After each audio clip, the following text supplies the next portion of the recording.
नमस्ते भाई और बहनों, डीएम एस्ट्रोलॉजी में आप सभी का स्वागत करता हूं। आज हम बात करने जा रहे हैं कि हमारी जो इच्छाएं होती हैं उसको किस तरह से प्रकट की जाए, जिसको हम मैनिफेस्टेशन ऑफ ऑन डिज़ायर कहते हैं। हम जानते तो है कि हमें क्या चाहिए, पर कभी कभी वो चीज़ क्यों नहीं मिलती, क्योंकि हम उसको प्रकट नहीं कर पाते। अब ये प्रकट करने का मतलब, जो मैनिफेस्टेशन है या मैनिफेस्ट है, उसका मतलब ये नहीं कि दूसरों को बोलते रहे ये चाहिए ये चाहिए ये चाहिए। इसका मतलब होता है आप अपने आप को सेल्फ कमांड दीजिए। अपने आप में तो रिमाइंड कर सकते कि ये मुझे चाहिए ही चाहिए ही। इसलिए कहते हैं कि इच्छाएं होनी चाहिए और इच्छाएं एकदम ज्वलनशील होनी चाहिए। There must be desire. आप मंगल के वीडियो में देखा होगा कि there must be a desire and there should be a desire fulfilment. The same thing which we have to see here is that desire should be there, और उसको ही हमें पूर्ण करना है, प्रकट करना है। सो किस तरह से प्रकट करेंगे? अब देखिए, इसके लिए 3 ग्रह मुख्यतः हमें जानने होंगे। पहला होता है चंद्र। चंद्रमा है जो वो जागृत मन का कारक है। हम इसे मन का कारक ही कहते हैं, जागृत मन का कारक है। अब यह हमें चीज़ों को अपनी ओर ले जाता है। हम देखते हैं ये अच्छी चीज़ें, ये अच्छी चीज़ें, ये अच्छी चीज़ें। सो चंद्र हमारे मन में उस चीज़ के प्रति लगाव, खिंचाव पैदा करता है, पर ये चीज़ नहीं दे सकता, क्योंकि चंद्र मन है। वो सिर्फ हमारे अंदर उसकी भावना, उसकी संवेदना जागृत कर सकता है। तो चंद्रमा आपका आधा काम कर देता है, वो आपके कॉन्शियस माइंड में वो चीज़ें डाल देता है। सो चंद्रमा बहुत महत्वपूर्ण है। दूसरी बात आती है बुध। बुध को हम जिसको लॉजिकल माइंड कहते हैं या कारणभूत दिमाग जिसे कहते हैं, अब यही सबसे बड़ा विलन होता है, क्योंकि वो आपको सोच देता है, आपको लॉजिक देता है, ये हो सकता है कि नहीं हो सकता है, दुविधा देता है। द्विस्वभाव ग्रह तो है ही। सो बुध ये चंद्र और राहु के बीच की कड़ी है, जो आपको आपकी चीज़ों के लिए जब आप सोचने लगते हैं, अब आप आज 5,000 10,000 कमा रहे और आप मैनिफेस्ट कर रहे मैं महीने का 1 लाख रुपया कमाऊँ, साल का 25 लाख रुपया कमाओ। अब आपका लॉजिकल माइंड जो है, ये बुध जो है, तर्क बुद्धि जो है, वो बोलेगी अरे पागल हो गया क्या, ऐसा हो सकता है क्या, तुम्हारी औकात है क्या। यहीं पे हम मार खा जाते हैं। इसलिए बड़े बुजुर्ग कह के गए, बड़ा सोचो बड़ा करो। सो बुध है वो विलन है, उसको कम सुनना है। बुध हम जानते हैं कम्युनिकेशन का भी है, कम्युनिकेशन, इसलिए कम से कम कम्युनिकेट करो लोगों को। जो लोग ज़्यादातर लोगों को बताते हैं मैं ये करने वाला हूँ, मैं ये करने वाला हूँ, देखिए उनकी इच्छाएं पूरी नहीं होती, फिर वो ब्लेम करते हैं कि इसकी नज़र लग गई, उसकी नज़र। ऐसा कुछ नहीं होता है। आपने कम्युनिकेट किया और उससे आपके दिमाग से वो चीज़ चली गई। आपको ये चीज़ दिमाग में ही रखनी है, अपने आप को सेल्फ कमांड देते रहना है, ये मुझे चाहिए, ये मुझे चाहिए। और विश्व जो है, दुनिया जो है, वो सभी चीज़ों से भरी हुई है, वो आपको कहीं से भी लाके देगी। अब ये देने का काम है राहु महाराज का। जी हाँ, आपने सही सुना, क्योंकि अर्ध जागृत मन का कारक राहु है। हम जो चीज़ चंद्रमा हमें दिखाता है, जागृत मन जो चीज़ देखता है, मुझे यह चाहिए। जैसे हमने सोचा कि ये पेन मुझे चाहिए, या आपने दुकान में देखी, या आप कहते हैं कि भाई मुझे ये इसी कंपनी के चश्मे चाहिए, ठीक है ना। सो ये चंद्र ने राहु को कमांड दिया। बीच में बुध बोलता है बहुत कॉस्टली है, ये तू नहीं अफोर्ड कर पाएगा, नहीं ये मुझे चाहिए। ये राहु करता है, जो आपके अर्ध जागृत मन में जाके उस चीज़ों को छाप लेता है, और एक बार छप गई तो दुनिया का कोई व्यक्ति इसको मिटा नहीं सकता है। अगर आपने ठीक से अगर नहीं किया है, जागृत मन को नहीं विकसित किया, राहु का फल नहीं लिया है, तो वो चीज़ कभी भी रैंडमली मिलेगी, क्योंकि आपने उसको टाइम बाउंड नहीं किया है। आपको उसको टाइम बाउंड करना है, किस वक्त के अंदर चाहिए, कब चाहिए, वो भी तो ज़रूरी है। तो उसके लिए मैं आपको बोलूँगा उस स्टेप को अनुसरण करिए और देखिए आपको जीवन में जो कोई भी चाहिए वो ग्रह कैसे देते हैं। मुहूर्त और समय सीमा के साथ बताऊंगा। अब ये सारी चीज़ों के लिए सबसे बड़ा ज़रूरी होता है अपनी जो इच्छा है, उस इच्छाओं को लिखे रखिए, जिसे हम कहते हैं प्रायोरिटी लिस्ट। और विश लिस्ट, अपनी इच्छाओं को लिख के रखिए। क्योंकि अगर आप लिख के नहीं रखेंगे, दिमाग में रखेंगे, बहुत सारे लोग बोलते हैं अरे मुझे पता है मुझे क्या चाहिए, पर हर बार वो या तो वो कोई चीज़ भूल जाएंगे या कुछ चीज़ें जोड़ देंगे। उससे अच्छा है कि एक कागज़ लीजिए और उसमें लिख दीजिए मुझे यह चाहिए, ये चाहिए, ये चाहिए, ये चाहिए। जो कोई भी चाहिए चीज़ें उसको लिख के रखिए, क्योंकि लिख के रखने पे आप भूलेंगे नहीं। सबसे पहला कदम आपका है टू मेक प्रायोरिटी लिस्ट। आपकी जो कोई भी इच्छा है वो इच्छा लिखित में प्रकट कीजिए। एक बार प्रायोरिटी लिस्ट बना दिया, आपका 50% कार्य पूर्ण हो गया, क्योंकि आपने तय तो कर लिया मुझे चाहिए क्या। फर्स्ट काम आपको जो करना है वो करना है, अपनी इच्छाओं को कागजों में या शब्दों में लिख के रख दीजिए और वो कागज अपने पास रखिए।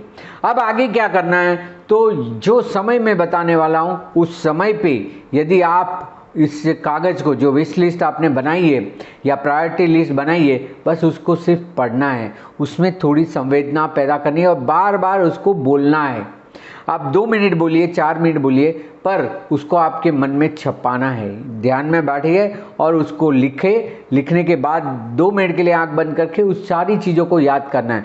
इसका मतलब होता है फाइल अंदर डाउनलोड हो चुकी है, कॉपी पेस्ट हो चुके, अब वो नेचर को संदेशा दे देगी और नेचर उसको कहीं से भी ला के देगा। इसलिए किसी भी चीज़ों को आप बहुत भावनाओं से देखते, इमोशन से देखते, तो सारी दुनिया उसको मिलाने पे आ जाती है। वही चीज़ आपको करनी है अमावस्या के दिन। अमावस्या का जो दिन होता है, जिसे हम नो मून डे भी कहते हैं, अमावस्या का दिन है वो सबसे बेस्ट होता है, क्योंकि उस दिन चंद्रमा नहीं होता और राहु का सबसे अधिक प्रभाव होता है। चंद्रमा के दिन, जो अमावस्या के दिन, रात्रि की अमावस्या देखनी है। जिस दिन अमावस्या हो नहीं, जब रात्रि की हो, कभी कभी 14 दोपहर को खत्म हो जाती है, उस रात को अमावस्या होती है, दूसरे दिन भी अमावस्या होती है। आपको रात्रि की अमावस्या देखनी है। रात्रि की अमावस्या जिस समय पे हो, उसमें मध्य रात्रि यानी कि 11-12 बजे आपको आपका यही जो इच्छा पत्र है, जो आपका प्रायोरिटी लिस्ट है, उसको खोलना है और उसको ध्यानपूर्वक पढ़ना है कि भाई मुझे घर चाहिए, मुझे गाड़ी चाहिए, मुझे स्टेटस चाहिए, मुझे बच्चे अच्छे से चाहिए, परिवार चाहिए, शादी करनी है, जो भी आपकी इच्छा है, जो भी आपकी इच्छा है, और जिस तरह से इतना स्पष्टीकरण करके लिखिए। अमावस्या के दिन रात को जिस चीज़ों को आपको ज़्यादा से ज़्यादा चाहिए उसको आप कंसंट्रेट करिए। अगर आपने पहले ही अपनी इच्छा प्रायोरिटी लिस्ट बना के रखी है और अमावस्या को आपको लगता है कि ये नहीं, ये मुझे अभी पहले चाहिए। कभी कभी ऐसा होता है कि हम चाहते हैं कि भाई पहले घर ले ले, फिर सोचते नहीं घर नहीं, पहले फॉरेन ट्रैवलिंग कर ले, गाड़ी ले ले। तो यदि आपकी कोई प्रायोरिटी चेंज हुई है, कोई इच्छाएं ऊपर नीचे हुई, बदली हुई, तो आप अमावस्या के दिन उसको वापस से लिख सकते, नया बना सकते। देखिए कितनी भी बार लिखिए, पर जब तक आपको मन में तसल्ली न हो आपको क्या पहले चाहिए, क्या बाद में चाहिए, क्या उसके बाद चाहिए। अमावस्या के दिन रात को आपको ध्यान में बैठना है और जिस चीज़ों को आपको ज़्यादा चाहिए, जैसे आपने जिसको टॉप पे रखा है, उसको बार बार रिपीट करना है। वो 5 चीज़ें, 6 चीज़ों को आपको पढ़ना है और फिर आंख बंद करके 2 मिनट के लिए ध्यान में जाके वो सारी चीज़ें याद करनी है। अपने आप आपकी चीज़ें रजिस्टर हो गई। ये सबसे बड़ा दिन है अमावस्या, इसलिए तो हम अमावस्या के दिन ही माता महालक्ष्मी जी की पूजा करते दिवाली के दिन, क्योंकि हमें पता है उस दिन हम जो कामना करेंगे माता हमारी इच्छाएं पूरी करेंगी। ऐसे साल में 12 अमावस्या को आप ये काम कर सकते। ये तो सबसे सरल है, इसमें कोई ज्योतिष का, मुहूर्त का कोई ज़रूरत नहीं। अब दूसरी बात, अब आपको शायद यदि आपको ज्योतिष नहीं आता तो आपको किसी को दिखाना पड़ेगा। आपकी राहु की राशि देखनी है। आपका राहु जो है वो किस राशि में बैठा है, ये दूसरा अच्छा आपको उपाय बता रहा हूँ। आपका राहु जिस राशि में बैठा हो, उस राशि में से जब महीने में चंद्रमा भ्रमण करेगा, ट्रांजिट में जाएगा, यह दिन है। ये आपको 2 दिन का समय मिलेगा। ये 2 दिन में आपको जब जब समय मिले अपनी विश लिस्ट को रिपीट करते रहिए, प्रायोरिटी लिस्ट को पढ़ते रहिए और उससे जुड़े रहिए, दिमाग में अंदर डाल के रखिए। ये दूसरा है आपकी राहु की राशि।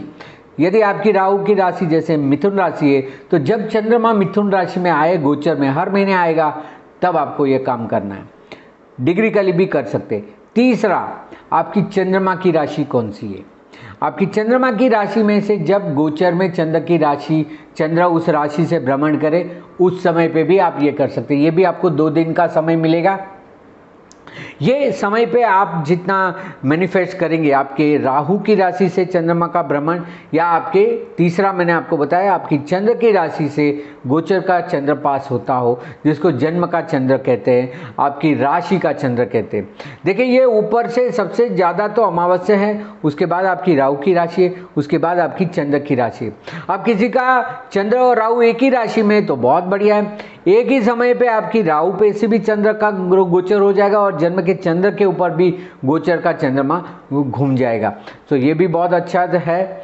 सो यह है। इसके बाद आपको करना है जो चौथा है, आपकी चंद्र की राशि पे से जब राहु गोचर में से जा रहा हो। अब ये आपको 1.5 साल का समय मिलता है। जैसे कि अभी राहु आप देखिए तो मेष राशि में है, तो जिनकी भी मेष राशि है उनको ये 1.5 साल के लिए जो कोई भी मैनिफेस्ट करेंगे, जो जो चीज़ों को आप सोचेंगे वो आपको मिलेगी। ज़्यादातर ज्योतिष डराते हैं, राहु आपके राशि से जा रहा है, आपको डर लगेगा, आपको भय होगा, आपको ये हो जाएगा, और आदमी वही सोच सोच के मैनिफेस्ट कर लेता है, वो चीज़ दिखने लगती है, तो उसको लगता है ज्योतिषी ने सही बताया।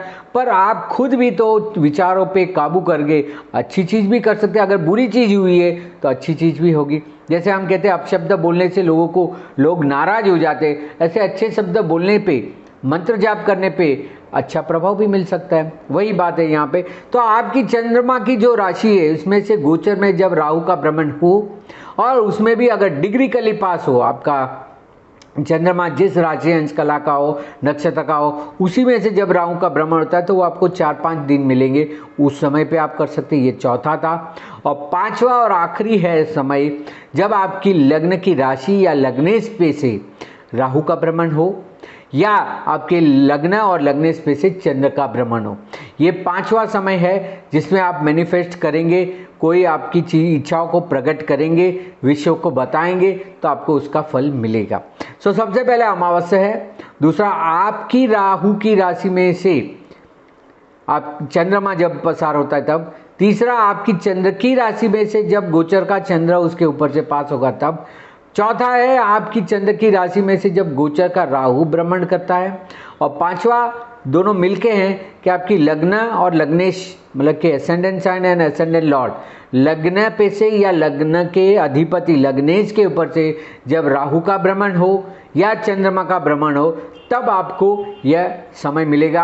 आप जिन जिन इच्छाओं को प्रकट करेंगे, मैनिफेस्ट करेंगे, वो चीज़ें आपको मिलेगी।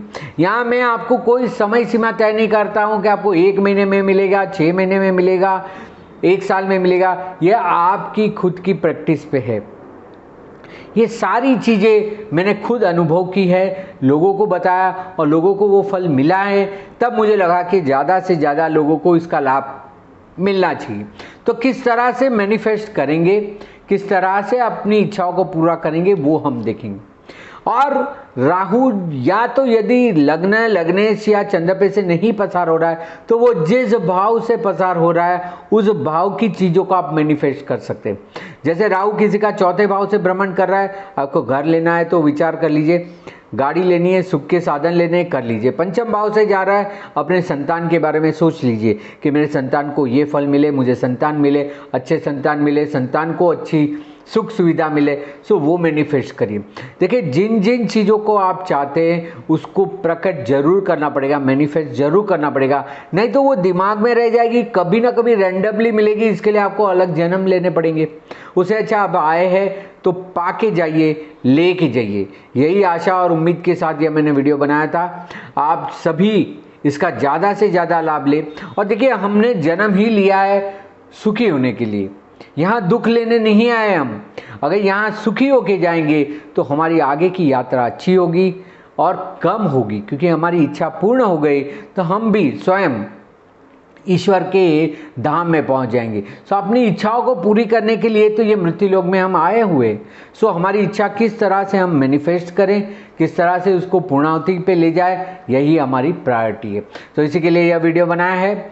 और अधिक जानकारी के लिए और मार्गदर्शन के लिए यहाँ पे दिए हुए व्हाट्सअप नंबर पे आप मुझे संपर्क कर सकते हैं। मेरी फेसबुक पेज DM एस्ट्रोलॉजी या धर्मेश मेहता में या इंस्टाग्राम में आप मुझे फॉलो कर सकते हैं ऐसी ही जानकारी पाने के लिए। और यदि आपने ये मेरी चैनल DM एस्ट्रोलॉजी को अभी तक सब्सक्राइब नहीं किया है तो सब्सक्राइब कीजिए, बेल बटन दबाइए और ज़्यादा से ज़्यादा लोगों को ये बताइए और उनको भी लाभ लेने दीजिए। सो यही आशा उम्मीद के साथ आप सभी की सारी इच्छा पूरी हो, उसके लिए मैनिफेस्ट ओन डिज़ायर, अपनी इच्छाओं को प्रकट करें और नेचर को बताए और पूर्ण कराए। यही आशा रखता हूँ, आशीर्वाद देता हूँ। धन्यवाद, नमस्कार।